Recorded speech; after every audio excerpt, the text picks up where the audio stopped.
Two great mysteries dominate our lives, love and money. What is love is a question that has been endlessly explored in stories, songs, books, movies, and television. But the same cannot be said about the question, what is money? It's not surprising that monetary theory hasn't inspired any blockbuster movies, but it was not even mentioned at the schools most of us attended.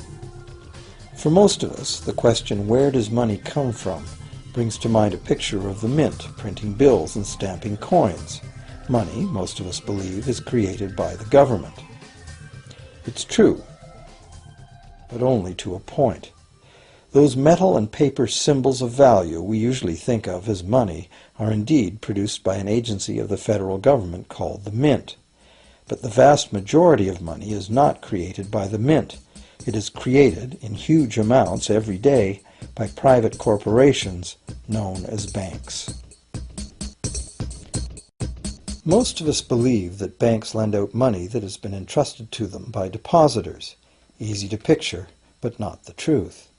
In fact, banks create the money they loan, not from the bank's own earnings, not from the money deposited, but directly from the borrower's promise to repay. The borrower's signature on the loan papers is an obligation to pay the bank the amount of the loan plus interest, or lose the house, the car, whatever asset was pledged as collateral. That's a big commitment from the borrower. What does the same signature require of the bank? The bank gets to conjure into existence the amount of the loan and just write it into the borrower's account.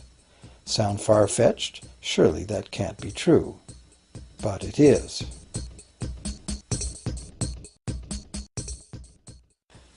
To demonstrate how this miracle of modern banking came about, consider this simple story, the goldsmith's tale. Once upon various times, pretty much anything was used as money. It just had to be portable, and enough people had to have faith that it could later be exchanged for things of real value, like food, clothing, and shelter. Shells, cocoa beans, pretty stones, even feathers have been used as money. Gold and silver were attractive, soft, and easy to work with, so some cultures became expert with these metals. Goldsmiths made trade much easier by casting coins, standardized units of these metals whose weight and purity was certified. Well, to protect his gold, the goldsmith needed a vault, and soon his fellow townsmen were knocking on his door, wanting to rent space to safeguard their own coins and valuables. Before long, the goldsmith was renting every shelf in the vault and earning a small income from his vault rental business. Years went by, and the goldsmith made an astute observation. Depositors rarely came in to remove their actual physical gold, and they never all came in at once. That was because the claim checks the goldsmith had written as receipts for the gold were being traded in the marketplace as if they were the gold itself.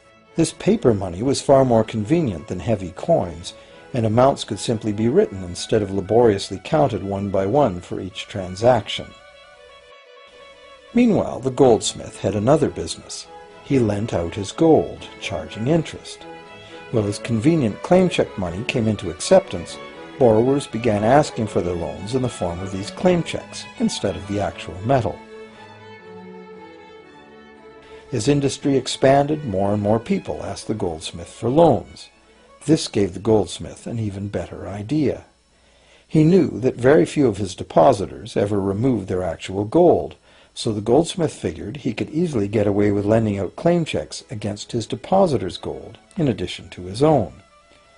As long as the loans were repaid, his depositors would be none the wiser and no worse off, and the goldsmith, now more banker than artisan, would make a far greater profit than he could by lending only his own gold.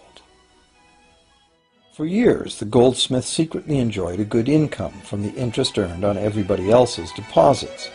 Now a prominent lender, he grew steadily richer than his fellow townsmen, and he flaunted it. Suspicions grew that he was spending his depositors' money.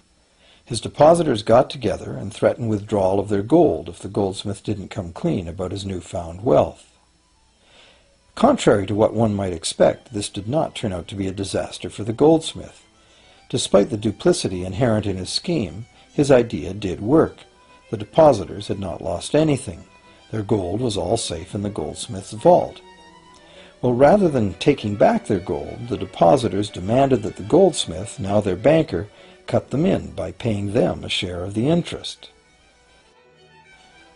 And that was the beginning of banking. The banker paid a low interest rate on deposits of other people's money that he then loaned out at a higher interest. The difference covered the bank's cost of operation and its profit. The logic of this system was simple, and it seemed like a reasonable way to satisfy the demand for credit. However, this is not the way banking works today. Our goldsmith banker was not content with the income remaining after sharing the interest earnings with his depositors, and the demand for credit was growing fast as Europeans spread out across the world. But his loans were limited by the amount of gold his depositors had in his vault. That's when he got an even bolder idea. Since no one but himself knew what was actually in his vaults, he could lend out claim checks on gold that wasn't even there. As long as all the claim check holders didn't come to the vault at the same time and demand real gold, how would anyone find out? This new scheme worked very well, and the banker became enormously wealthy on the interest paid on gold that did not exist. The idea that the banker would just create money out of nothing was too outrageous to believe, so for a long time the thought did not occur to people. But the power to just invent money went to the banker's head, as you can well imagine. In time, the magnitude of the banker's loans and his ostentatious wealth did trigger suspicions once again. Some borrowers started to demand real gold instead of paper representations. Rumors spread. Suddenly, several wealthy depositors showed up to remove their gold. The game was up. A sea of claim check holders flooded the street outside the closed doors of the bank. Alas, the banker did not have enough gold and silver to redeem all the paper he had put into their hands. This is called a run on the bank, and it is what every banker dreads. This phenomenon of a run on the bank ruined individual banks and, not surprisingly, damaged public confidence in all bankers. It would have been straightforward to outlaw the practice of creating money from nothing. But the large volumes of credit the bankers were offering had become essential to the success of European commercial expansion, so instead the practice was legalized and regulated. Bankers agreed to abide by limits on the amount of fictional loan money that could be lent out. The limit would still be a number much larger than the actual value of gold and silver in the vault. Quite often the ratio was 9 fictional dollars to 1 actual dollar. Regulated. Bankers agreed to abide by limits on the amount of fictional loan money that could be lent out. The limit would still be a number much larger than the actual value of gold and silver in the vault. Quite often the ratio was 9 fictional dollars to 1 actual dollar in gold. These regulations were enforced by surprise inspections. It was also arranged that, in the event of a run, central banks would support local banks with emergency infusions of gold. Only if there were runs on a lot of banks simultaneously would the banker's credit bubble burst and the system come crashing down.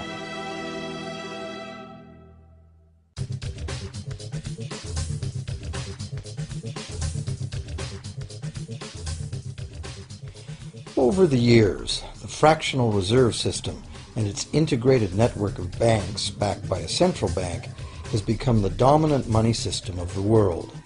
At the same time, the fraction of gold backing the debt money has steadily shrunk to nothing. The basic nature of money has changed. In the past, a paper dollar was actually a receipt that could be redeemed for a fixed weight of gold or silver. In the present, a paper or digital dollar can only be redeemed for another paper or digital dollar. In the past, privately created bank credit existed only in the form of private banknotes, which people had the choice to refuse, just as we have the choice to refuse someone's private check today. In the present, privately created bank credit is legally convertible to government-issued fiat currency, the dollars, loonies, and pounds we habitually think of as money. Fiat currency is money created by government fiat or decree, and legal tender laws declare that citizens must accept this fiat money as payment for debt, or else the courts will not enforce the obligation. So now the question is, If governments and banks can both just create money, then how much money exists? In the past, the total amount of money in existence was limited to the actual physical quantities of whatever commodity was in use as money. For example, in order for new gold or silver money to be created, more gold or silver had to be found and dug out of the ground.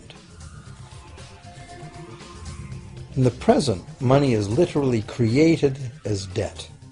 New money is created whenever anyone takes a loan from the bank. As a result, the total amount of money that can be created has only one real limit: the total level of debt.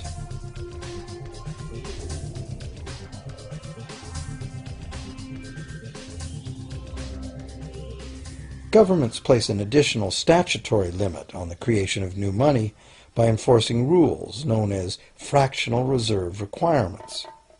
Essentially arbitrary, fractional reserve requirements vary from country to country and from time to time. In the past, it was common to require banks to have at least $1 worth of real gold in the vault to back $10 worth of debt money created. Today, reserve requirement ratios no longer apply to the ratio of new money to gold on deposit, but merely to the ratio of new debt money to existing debt money on deposit in the bank. Today, a bank's reserves consist of two things: the amount of government-issued cash or equivalent that the bank has deposited with the central bank, plus the amount of already existing debt money the bank has on deposit. To illustrate this in a simple way, let's imagine that a new bank has just started up and has no depositors yet. However, the bank's investors have made a reserve deposit of $1,111.12 of existing cash money at the central bank. The required reserve ratio is 9-to-1. Step 1. The door is open and the new bank welcomes its first loan customer. He needs $10,000 to buy a car. At the 9-to-1 reserve ratio, the new bank's reserve at the central bank, also known as high-powered money, allows it to legally conjure into existence 9 times that amount, or $10,000, on the basis of the borrower's pledge of debt. This $10,000 is not taken from anywhere. It's brand new money simply typed into the borrower's account as bank credit. The borrower then writes a check on that bank credit to buy the used car. Step 2. The seller then deposits this newly created $10,000 at her bank. Unlike the high-powered government money deposited at the central bank, this newly created credit money cannot be multiplied by the reserve ratio. Instead, it's divided by the reserve ratio.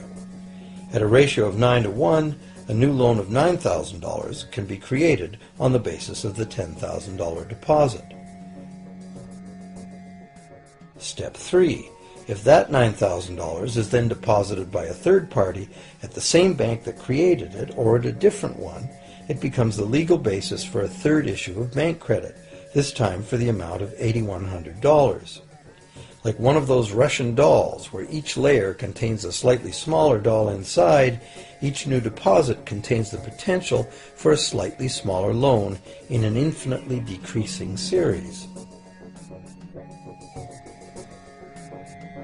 Now, if the loan money created is not deposited at the bank, the process stops. That's the unpredictable part of the money creation mechanism. But more likely, at every step, the new money will be deposited at a bank, and the reserve ratio process can repeat itself over and over until almost $100,000 of brand new money has been created within the banking system. All of this new money has been created entirely from debt, and the whole process has been legally authorized by the initial reserve deposit of just $1,111.12, which is still sitting untouched at the central bank. What's more, under this ingenious system, the books of each bank in the chain must show that the bank has 10% more on deposit than it has out on loan. This gives banks a very real incentive to seek deposits in order to be able to make loans, supporting the general but misleading impression that loans come out of deposits. Now, unless all the successive loans are deposited at the same bank, it cannot be said that any one bank got to multiply its initial high-powered money reserve almost 90 times by issuing bank credit out of nothing.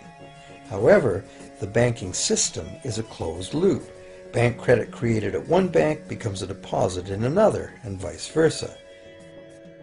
In a theoretical world of perfectly equal exchanges, the ultimate effect would be exactly the same as if the whole process took place within one bank. That is, the bank's initial central bank reserve of a little over $1,100 allows it to ultimately collect interest on up to $100,000 the bank never had.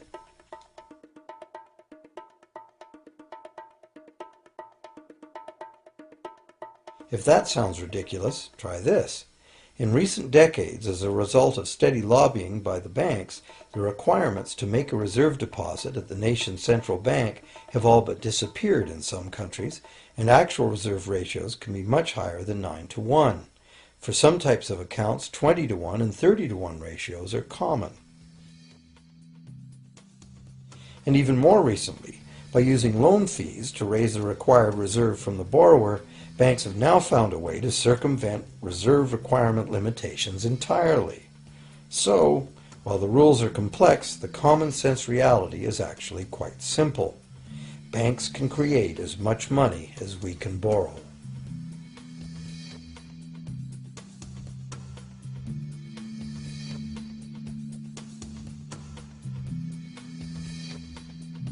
Despite the endlessly presented mint footage, government-created money typically accounts for less than 5% of the money in circulation. More than 95% of all money in existence today was created by someone signing a pledge of indebtedness to a bank. What's more, this bank credit money is being created and destroyed in huge amounts every day, as new loans are made and old ones repaid.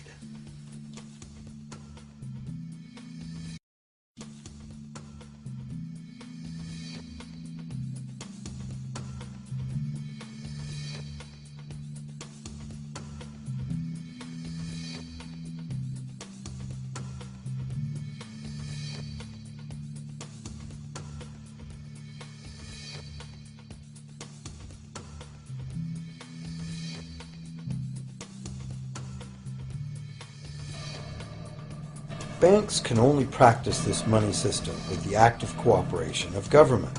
First, governments pass legal tender laws to make us use the national fiat currency. Secondly, governments allow private bank credit to be paid out in this government currency. Thirdly, government courts enforce debts. And lastly, governments pass regulations to protect the money system's functionality and credibility with the public, while doing nothing to inform the public about where money really comes from. The simple truth is that when we sign on the dotted line for a so-called loan or mortgage, our signed pledge of payment, backed by the assets we pledge to forfeit should we fail to pay, is the only thing of real value involved in the transaction. To anyone who believes we will honor our pledge, that loan agreement or mortgage is now a portable, exchangeable, and saleable piece of paper. It's an IOU. It represents value and is therefore a form of money. This money the borrower exchanges for the bank's so-called loan. Now, a loan in the real world means that the lender must have something to lend. If you need a hammer, my loaning you a promise to provide a hammer I don't have won't be of much help. But in the artificial world of money, a bank's promise to pay money it doesn't have is allowed to be passed off as money, and we accept it as such.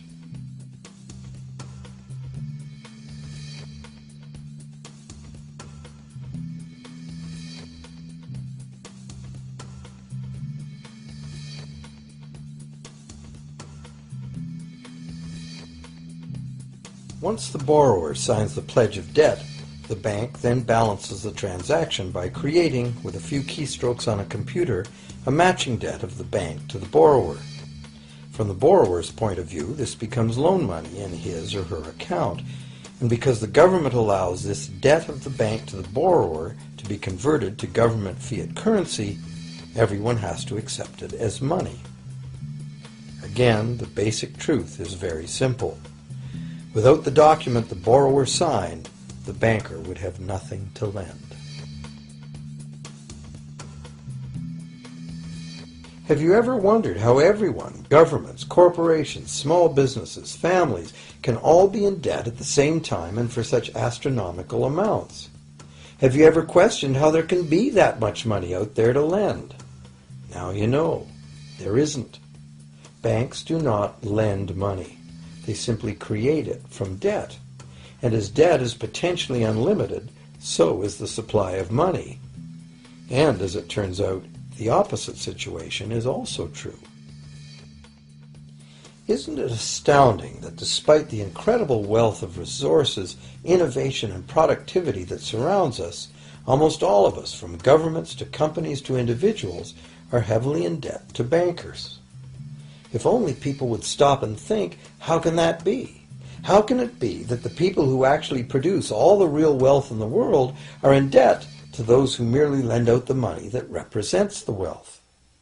Even more amazing is that once we realize that money really is debt, we realize that if there was no debt, there'd be no money.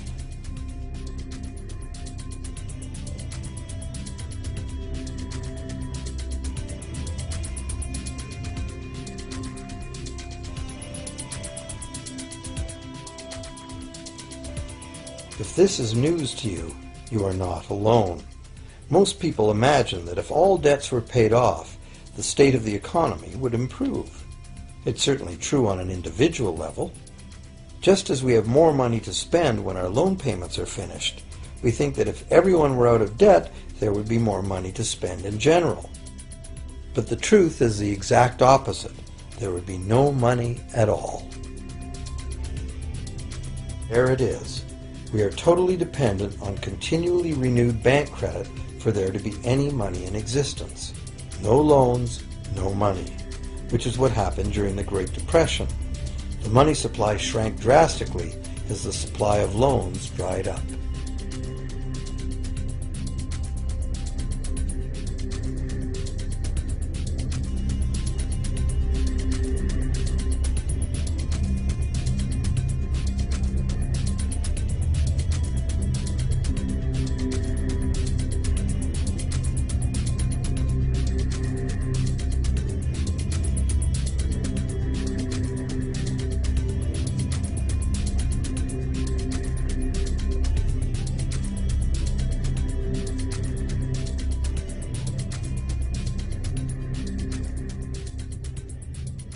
And that's not all. Banks create only the amount of the principal. They don't create the money to pay the interest. Where is that supposed to come from? The only place borrowers can go to obtain the money to pay interest is the general economy's overall money supply.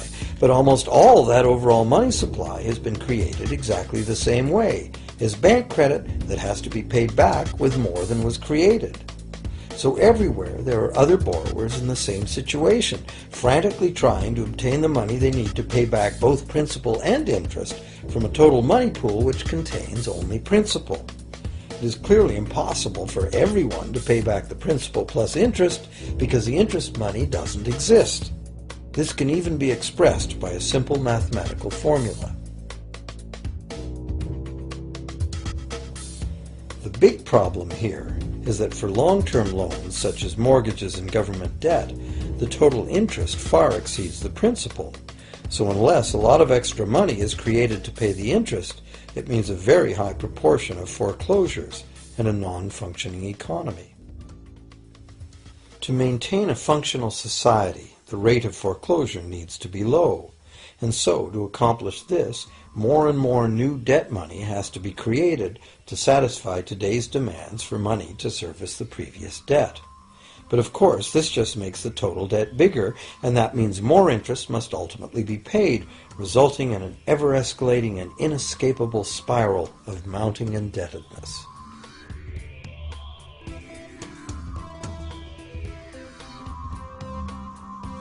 It is only the time lag between money's creation as new loans and its repayment that keeps the overall shortage of money from catching up and bankrupting the entire system.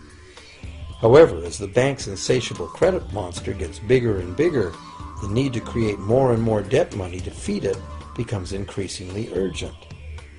Why are interest rates so low? Why do we get unsolicited credit cards in the mail? Why is the U.S. government spending faster than ever? Could it be to stave off collapse of the entire monetary system? A rational person has to ask, can this really go on forever? Isn't a collapse inevitable?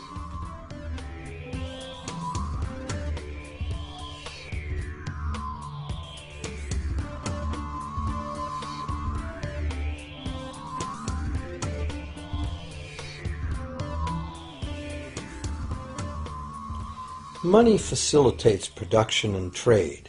As the money supply increases, money just becomes increasingly worthless unless the volume of production and trade in the real world grows by the same amount. Add to this the realization that when we hear that the economy is growing at 3% per year, it sounds like a constant rate, but it's not. This year's 3% represents more real goods and services than last year's 3% because it's 3% of the new total. Instead of a straight line, as is naturally visualized from the words, it is really an exponential curve getting steeper and steeper. The problem, of course, is that perpetual growth of the real economy requires perpetually escalating use of real-world resources and energy. More and more stuff has to go from natural resource to garbage every year, forever, just to keep this system from collapsing.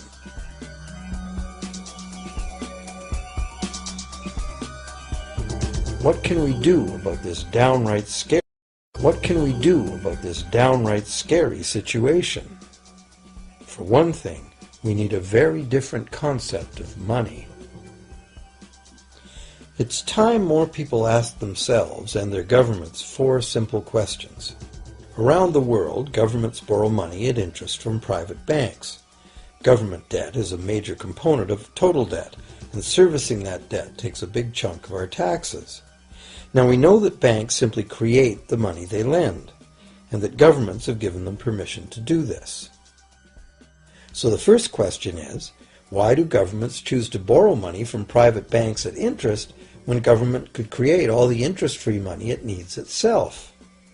And the second big question is, why create money as debt at all? Why not create money that circulates permanently and doesn't have to be perpetually re-borrowed at interest in order to exist? The third question, how can a money system that can only function with perpetually accelerating growth be used to build a sustainable economy? Isn't it logical that perpetually accelerating growth and sustainability are incompatible? And finally, what is it about our current system that makes it totally dependent on perpetual growth? What needs to be changed to allow the creation of a sustainable economy? At one time, charging any interest on a loan was called usury and was subject to severe penalties, including death. Every major religion forbade usury. Most of the arguments made against the practice were moral. It was held that money's only legitimate purpose was to facilitate the exchange of real goods and services. Any form of making money from simply having money was regarded as the act of a parasite or of a thief. However, as the credit needs of commerce increased, the moral arguments eventually gave way to the argument that lending involves risk and loss of opportunity to the lender, and therefore attempting to make a profit from lending is justified. Today, these notions seem quaint. Today, the idea of making money from money is held as an ideal to strive for. Why work when you can get your money to work for you? However, in trying to envision a sustainable future, it's very clear that the charging of interest is both a moral and a practical problem. Imagine a society and economy that can endure for centuries because, instead of plundering its capital stores of energy, it restricts itself to present-day income. No more wood is harvested than grows in the same period. All energy is renewable, solar, gravitational, geothermal, magnetic, and whatever else we discover. This society lives within the limits of its non-renewable resources by reusing and recycling everything, and the population just replaces itself. Such a society could never function using a money system utterly dependent on perpetually accelerating growth. A stable economy would need a money supply at least capable of remaining stable without collapsing. Let's say the total volume of this stable money supply is represented by this big circle. Let's also imagine that moneylenders must actually have existing money to lend. If some people within this money supply begin systematically lending money at interest, their share of the money supply will grow. If they continually re-loan at interest all the money that gets paid back, what's the inevitable result? Whether it's gold, fiat, or debt money doesn't matter. The moneylenders will end up with all the money. And after the foreclosures and bankruptcies are all filed, they'll get all the real property too. Only if the proceeds of lending at interest were evenly distributed among the population would this central problem be solved. Heavy taxation of bank profits might accomplish this goal, but then why would banks want to be in business? If we were ever able to free ourselves of the current situation, we could imagine banking run as a non-profit service to society, dispersing its interest earnings as a universal citizen dividend, or lending without charging interest at all.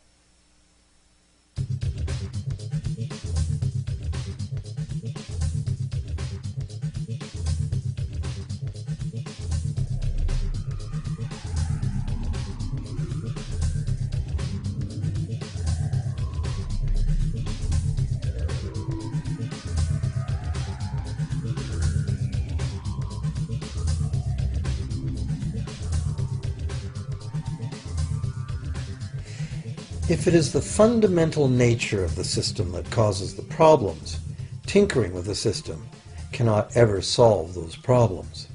The system itself must be replaced. Many monetary critics call for a return to gold-based money, claiming that gold has a long history of reliability. They ignore the many scams that can be played with gold, shaving coins, debasing the metal, cornering the market, all of which were abundantly practiced in ancient Rome and contributed to its fall. Some advocate silver, it being more abundant than gold and therefore more difficult to corner. Many question the need to bring back precious metals at all. No one wants to go back to carrying heavy sacks of coins to go shopping. It's a certainty that paper, digital, plastic, or more likely biometric ID money would be the real medium of trade, with the same potential for creating unlimited debt money we have now. Beyond that, if gold again became the sole legal basis of money, those who have no gold would suddenly have no money. Other monetary reform advocates have concluded that greed and dishonesty are the main problems, and that there may be better ways to create an honest and equitable money system than returning to silver or gold. Inventive minds have proposed a variety of alternate ways to create money. Many private barter systems create money as debt, much as banks do, but it is done openly and without charging interest. An example is a barter system in which debt is expressed as pledges of hours of work, all work being valued equally at a dollar figure that then allows hours to be equated with the dollar price of goods. This kind of money system can be set up by anyone who can devise a way to do the accounting and find willing and trustworthy participants. Setting up a local barter money system, even if it were little used now, would be prudent emergency planning for any community. Monetary reform, like electoral reform, is a big topic, and one that requires a willingness to change and to think outside the box. Monetary reform, again, like electoral reform, will not come easily, because the enormously powerful interests that benefit from the existing system will do their utmost to maintain their advantage. Now that we've seen that money is just an idea, and that in reality money can be whatever we make it, Here's one very simple alternative monetary concept to consider. This model is based on systems that have worked in the past, in England and America, systems that were undermined and destroyed by the goldsmith bankers and their fractional reserve system.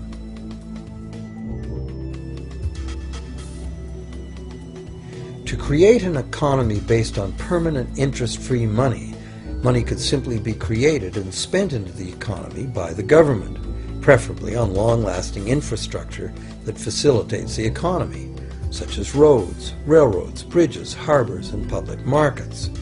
This money would not be created as debt, it would be created as value, that value being in the form of whatever it was spent on. If this new money facilitated a proportional increase in trade requiring its use, it would cause no inflation whatsoever.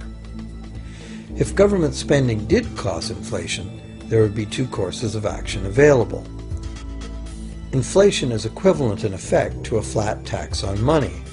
Whether the money goes down in value 20% or the government takes 20% of our money away from us, the effect on our buying power is the same. Viewed this way, inflation in place of taxation might be politically acceptable if well spent and kept within limits. Or government could choose to counter inflation by collecting tax monies that it then takes out of use, thus reducing the money supply and restoring its value.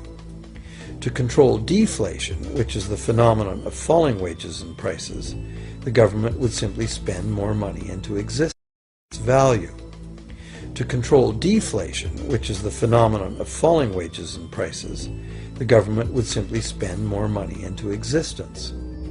With no competing private debt money creation, governments would have more effective control of their nation's money supply.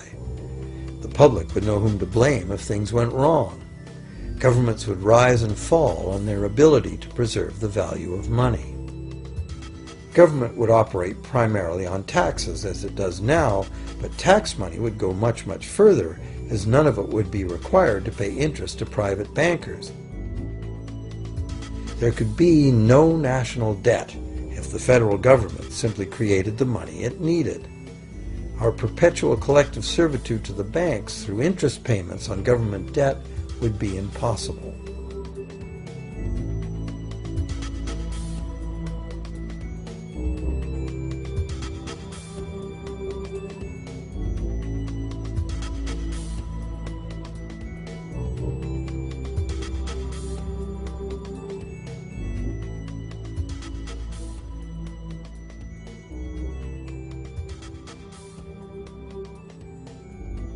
What we have been taught to believe is democracy and freedom has become in reality an ingenious and invisible form of economic dictatorship.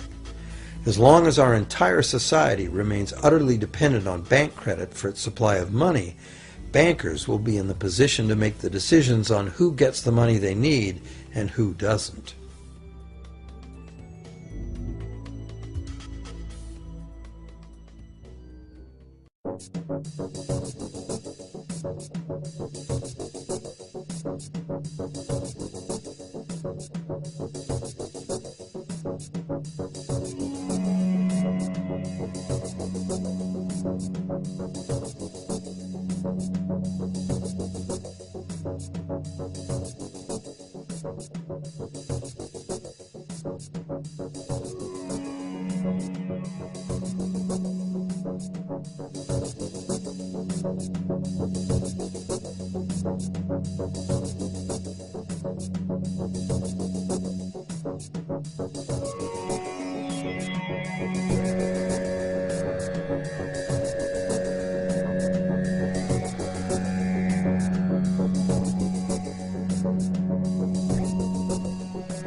Few people are aware today that the history of the United States since the Revolution in 1776 has been, in large part, the story of an epic struggle to get free and stay free of control by the European international banks. This struggle was finally lost in 1913 when President Woodrow Wilson signed into effect the Federal Reserve Act, putting the international banking cartel in charge of creating America's money.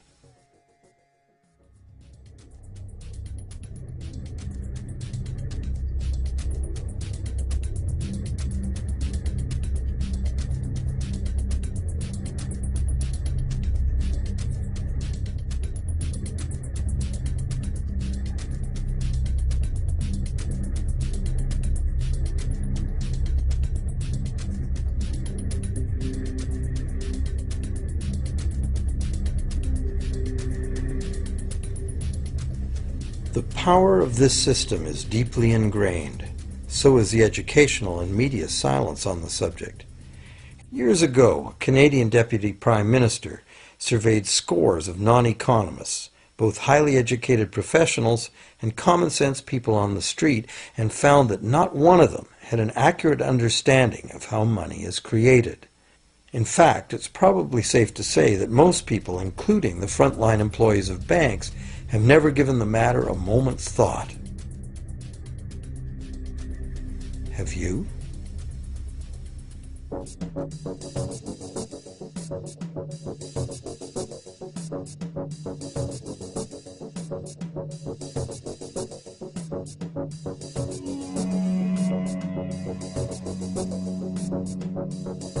The modern money-as-debt system was born a little over 300 years ago, when the first Bank of England was set up with a royal charter for fractional lending of gold receipts at a modest ratio of 2 to 1. That modest ratio was just the proverbial foot in the door. The system is now worldwide, creates virtually unlimited amounts of money out of thin air, and has almost everyone on the planet chained to a perpetually growing debt that can never be paid off.